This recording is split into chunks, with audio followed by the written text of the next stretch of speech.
रङिया खाथिनि खन्दिग' रेल स्टेशनाव थांनाय हराव सासे सुबुङा थैयो। थैनाय सुबुङा जाबाय मसाराक आली। बिथांनि न'आ खन्दिगरावमोन।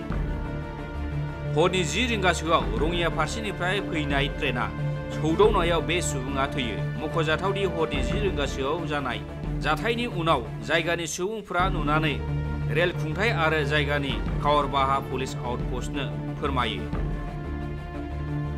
नाथाय रेल खुंथाय आरो पुलिसआ फुंनि 7 रिंगासिम जेबो खौरां लायैयाव आरो गोथै सहआ हरसे बेबादिनो गोग्लैसोनानै थानायाव जायगानि रायजोफोरा खुद्रिखांनाय फोरमायो। रङिया खाथिनि खन्दिग' रेल स्टेशनाव थांनाय हराव सासे सुबुङा थैयो। थैनाय सुबुङा जाबाय मसाराक आली। बिथांनि न'आ खन्दिगरावमोन। हरनि 10 रिंगासोआव रङिया फारसेनिफ्राय फैनाय ट्रेना सौदावनायाव बे सुबुङा थैयो। मख'जाथावदि हरनि 10 रिंगासोआव जानाय जाथायनि उनाव जायगानि सुबुंफोरा नुनानै रेल खुंथाय आरो जायगानि कावरबाहा पुलिस आउटपस्टनो फोरमायो।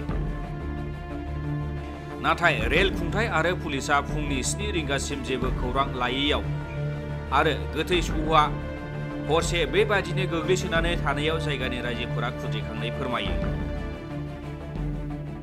रङियानिफ्राय रिजाउल हासान, इनसाइड एनि बर'।